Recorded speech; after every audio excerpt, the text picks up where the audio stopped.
Trump yahagaritse amato ndetse yanakanze cyane avuga ko nyuma yo kuva mu biganiro ibintu ngo bishobora kuza gukomera aho igihugu cyose kirahirahira kunyuza ibicuruzwa hariya ni intambara nshya bigaragara ko igomba kuvuka. Uriya kiriya cyemezo cya Donald Trump biriya byemezo ni amagambo, hari ikintu, hari strategie y'abanyamerika bakoresha mutamenyera, hari ikintu bita choc de stipe, utera umuntu ubwoba. Choc de stipe icyo kintu kibaho mu ntambara bigatuma ukora n'ikintu utari wateganije. N'ibyo arimo rero aravuga ngo ntarabibi n'ibi ikitabaye nuko atagishoboye. Ayo mato avuga, ayo mato se ntaraswa, ariko nawe yazanye amato ye manini y'intambara ndetse oya ataraswa, ashobora kuba araswa ariko afite ubushobozi bwayo ashobora kurasa. None se abwiwe n'iki se? Arabizi. None nubona igihe yajyaga asaba abongereza ngo bamuhe amato Abafaransa ko batayanyuranya ngo kubera iki batinya ko amato yabo araswa hariya. Na Trump rero ntareke nayajyanire ko batayatwika yose. Icyemezo cya Trump cyo gufunga uramuhora ntawafunga ntituri kumwe hano urebe ko afunga biragenda gute? barayatwika ariya mato. Abayatwika ni bande? Irani nuko n'Uburusiya nabwo bukurayo. Peu importe Iran niyo bari kubararwana. Irigani ihazi ariko bararwana BRICS ubu. Ntabwo Iran ni stratégique, ni carrefour entre Occident et Orient. Donc Iran idahari iriya Orient Occident ifata neza ikabivuyeho pe ikayifata ikayitegeka nk'uko badutegeka. Rero ntabwo Ubushinwa n'Uburusiya na Turiki bashobora kureka ibyo bintu kuko nabo ntaho baba basigaye, byabirangiye. Na Korea du Nord byabirangiye. Amerika ntiza ko ntacyo yashobora kuri ibyo bihugu kubwiye, nta na kimwe Amerika irusha imbaraga ku buryo noneho mu buryo bweruye bishobora kujya mu ntambara biramutse. Intambara nta yindi itari iriya, niya ntambara ntabwo ari ntoya, muri ko murayifata ntaho ari intambara ntoya, ntabwo ari intambara ntoya. Ntuyigeranye n'ezera za Afghanistan, iriya ntambara ntabwo ari intambara ntoya. Urebye n'amafaranga ariko arayigendamo, Amerika imaze gutakaza amafaranga utabara. Kenshi iyo bavuga amafaranga Amerika itakaza, niyo bavuga budget militaire ntukabifata ukundi. Niba nkoze misile ndi muri Amerika, ndakora meme misile ndi muri mu Bushinwa cyane mu Burusiya cyane muri Iran ku mafaranga ari nk'icya gatatu cyayo wakoresheje. Kubera iki? Umunyamerika arahembwa inshuro, reka ngurugero rworoshye, bajya icyo bita kudelokaliza ama-industrie bakajyana ahandi, bakajyana muri za Vietnam, za Korea, za Singapore, za Taiwan, za Hong Kong. Umumendevre umwe wa Amerika ahemba mendevre 19 bakore du Sud. Nubwo ndashaka kumvisha nyine iyo bavuga ngo budget y'igisirikare cya Amerika iri hejuru ngo nicyo gikomeye, nuwa umumambure umusirikare wa Amerika ahembwa inshuro 5 umusirikare w'Umurusiya cyangwa y'Umushinwa, birumvikana budget iri hejuru.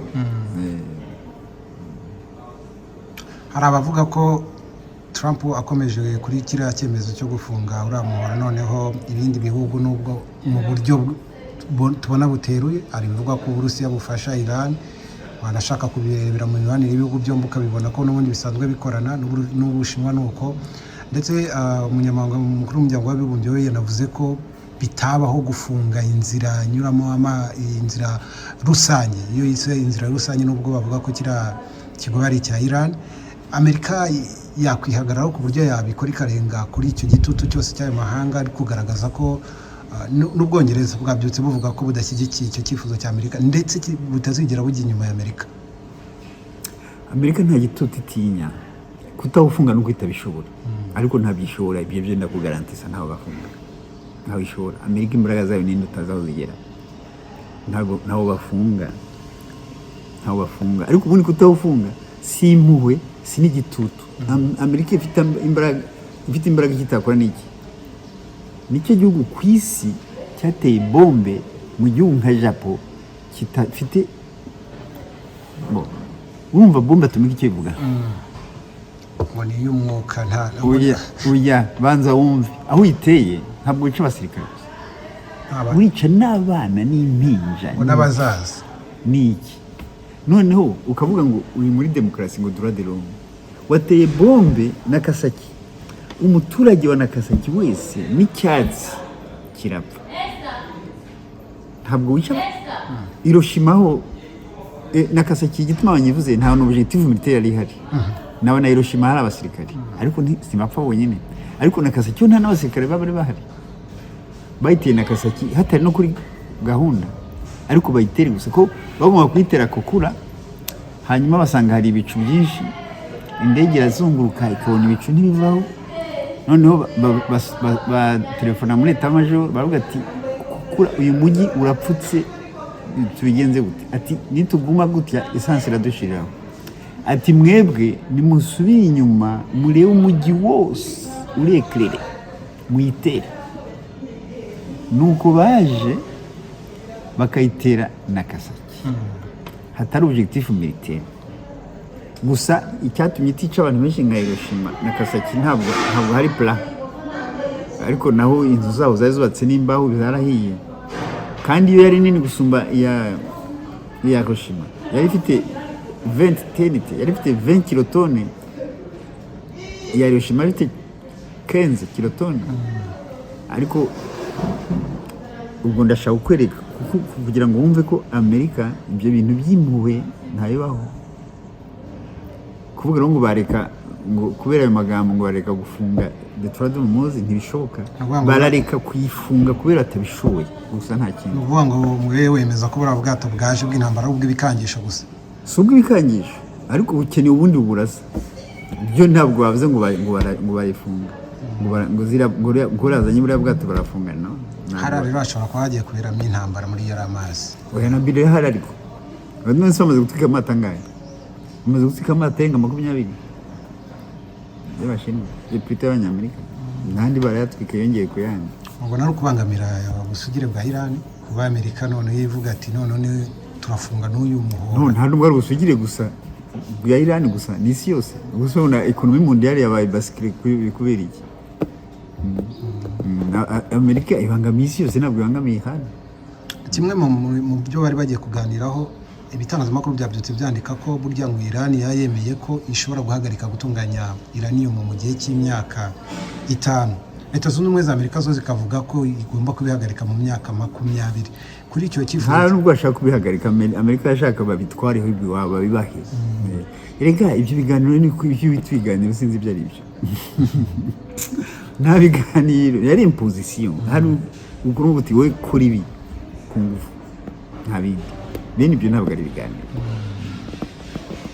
Iran yiza ko byemera byarashobokaga ko Iran byemera imyaka 20 nta na kimwe yagombye kwemera kuko ibyo bayisabaga ni ibintu udashobora kwemera nawe ni ukuvuga iki ni ukuvuga ko sovereignty yawe ntayifite ndagufata nk'igihugu nkijere nk'urugo rwanjye gusa we wabyemera wowe urubyemera nyine nuko uko tugira nkuko twabyemeye mbere ubu tuvugana ibitangazamakuru byanditse ko Netanyahu yageze muri Amerika kuganira na Donald Trump muratekereza bagiye kuvugana kuri iki mukurikije naho icyerekezo cy'intambara bari mu ntambara bagomba kunegosiya barimo ibyo izo opinion zose zo hanze ibyo byose nk'ibyo na papa yavuze n'ibindi byavuzwe baba barebe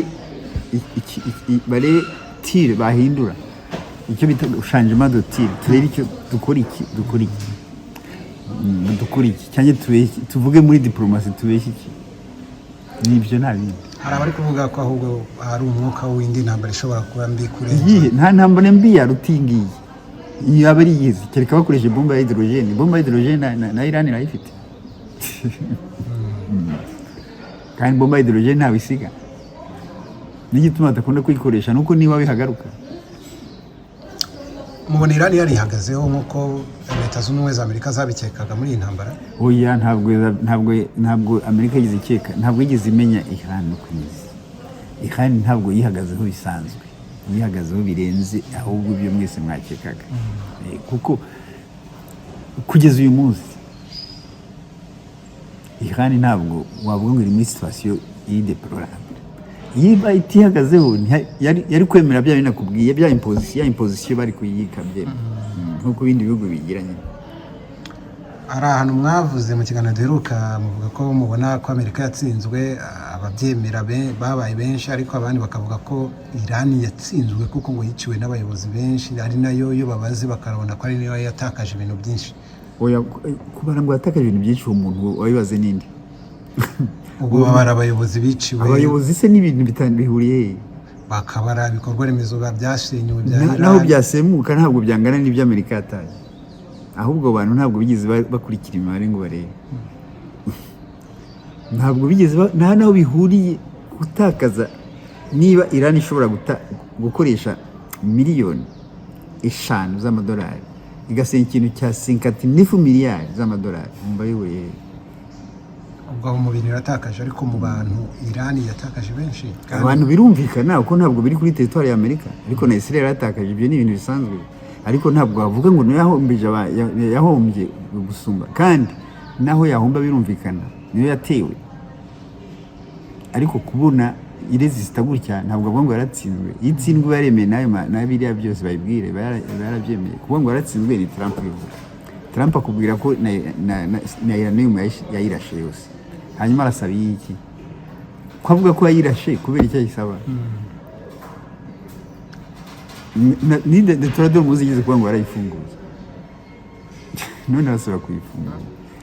Izo ni propagande, ibintu bya mediatique, ntabwo ari reality z'intambara. Ariko abayiraniye bari fier, barashyigikiye igihugu cyabo. Bya bihugu bikomeye Burusiya, Ubushinwa, ubu biri ku ibintu mubona biri kubirebera he? Ariko sinzi igituma ibyo mukibaza. Hari OCS, ni Organisation de Coopération de Shanghai. Uburusiya n'Ubushinwa na Iran na Arabia Saoudite biri kumwe, bifite amasezerano yo gutabarana mu ntambara, muri tekinoloji no muri renseignement no muri renseignement. Igitangaza ko batari kumwe, ahubwo byaba ari bitangaza. Bari kumwe rero buriya kuva kera, kuva no muri ya ntambara ya 12 jours bari kumwe. Ariko ibihugu byo muri Orient ntabwo bikunda gusakuza bivuga, ariko ubundi bari kumwe, nta n'igitangaza kimwe. Ni nkuko bavuga ngo OTAN iri kumwe na Amerika, ukumva ari igitangaza. Ntabwo ari igitangaza. Noneho bari kumwe no muri BRICS. None se umva batari kumwe, batagiye hamwe byaba ari ibiki? Iyo alliance Iran na allié stratégique wa Chine n'Uburusiya. Icyo gihe rero alliance ntacyo yabivuze. Icyo gihe bari allié, birazwi bari allié, nta gitangaza kimwe, nta nubwo ari ikibazo cyo kubaza. Biravugwa ko mu minsi ya vuba Pakistan ishobora kongera guhuza muri bya biganiro, muri kuvuga ko bishobora kutazagira ku y'amasezerano, cyangwa se n'amasezerano azabaho, kuko ibiganiro ubundi bibaho iyo ari byo umwe ashobora kwigomwa atari kwempoza icyo bita negociation. Hari kuri ameza nibongera guhura, nubwo wenda badashobora kumva, ariko ubundi bakabaye baganira ku biki byatuma koko intambara igira no kurekera ihane sovereignty yayo, hanyuma bakayikuraho, kuko biriya byose ziriya base militaire zose zaje kubera ihane na Turiki. No gushaka gusenya ihane na Turiki, kuko bagomba kwicamo ibihugu byinshi. Ihane ni ibyisaba, none bakarukunisa ko souverain, ko Detroit de muzi kuri territoire ya ihane 100% ni ya ihane. Ni ibyo nta rwisa ibintu bikoye.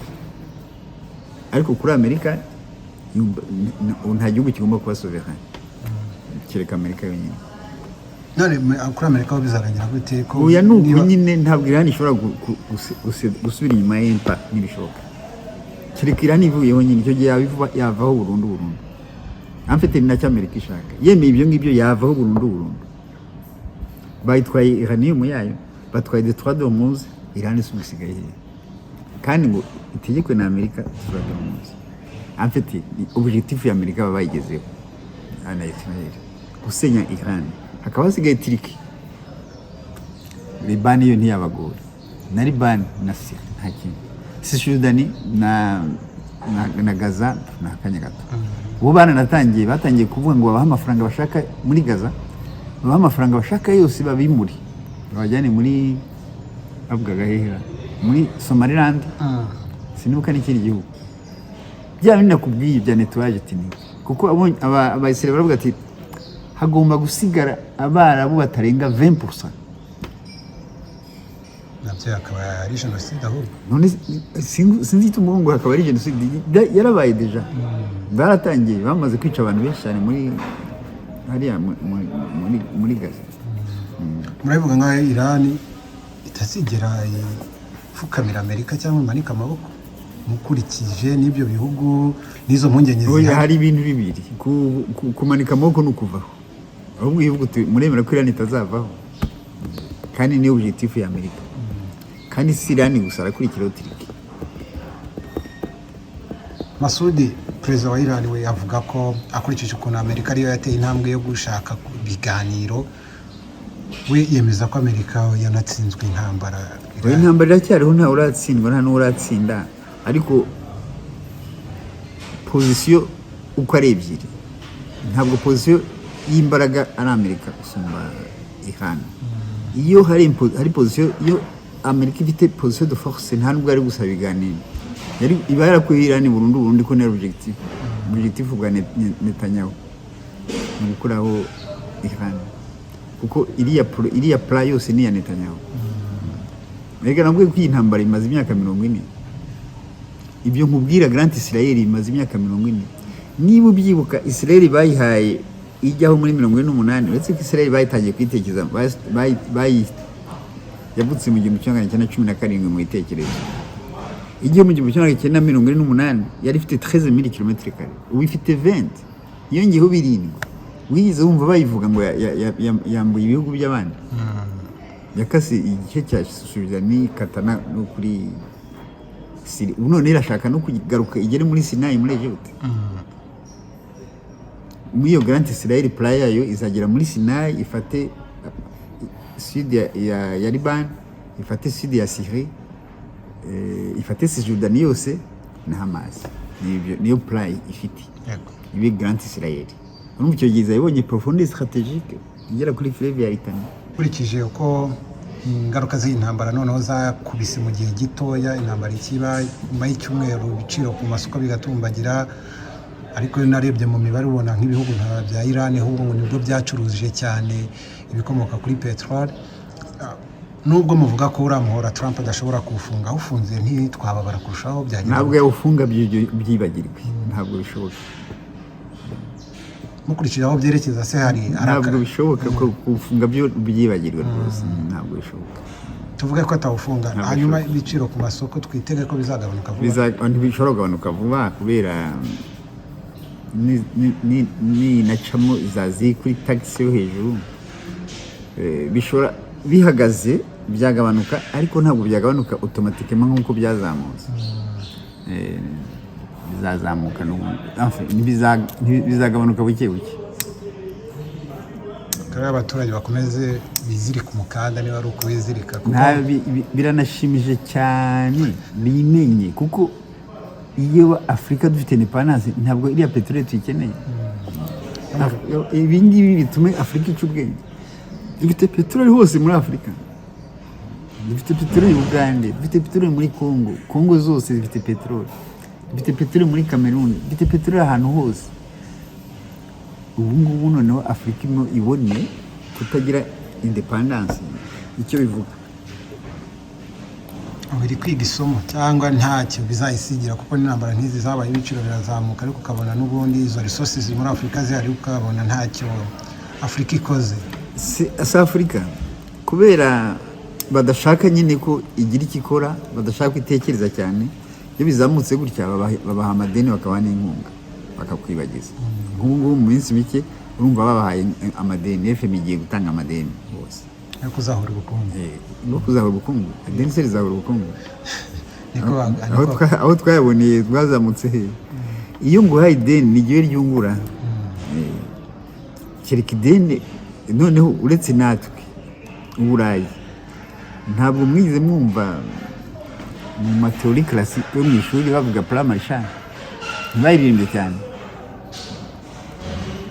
Plan Marshall ikijura cyangwa ikije Amerika. Uriya Marshall ni umuekonomiste w'umunyamerika. yakije nyirayo C'est ça, ntabwo Burayi bwigeze buzamuka. Iyo mugifite mu madeni murazamuka buke buke. Hari iyo crise ijya kubaho habanje kuba ibintu bimeze nk'ibisazi. Hari ikintu nk'iriya crise yabaye mu 1929 habanje icyo bise les années folles, abantu amafaranga aba menshi cyane, donc iyo amafaranga amaze kuba menshi ntimwamwe bukahava, niho batangira kunywa imogi, ibintu byinshi gusinda n'ibiki, hanyuma yikubitira ya crise mbi cyane. Nta crise irangana nayo kugeza n'uyu munsi, niyi mwita ngo ni crise ntabwo ingana n'iyabayeho mu 1929 ntabwo barahababariye. Ariko ishize noneho rero abantu baba batangiye kumenya uko bafata amafaranga, birazamuka, nibyo bita les 30 glorieuses. Habaho imyaka 30 y'ubukungu budasanzwe. Ni crise nishira uzareba, crise yose imarwa na abondance. Ntabwo bibuka uko byari byagiye. Ni kare. Dr. Rusa, reka tubashimire kandi twizeye ko n'undi munsi tuzagaruka muzongera mukatwemera tukaganira. Ubutaha tuzagaruka dusubiza ibibazo by'abantu bibaza cyane cyane ku bigendanye n'intambara, nibyo tuzibandaho gusa.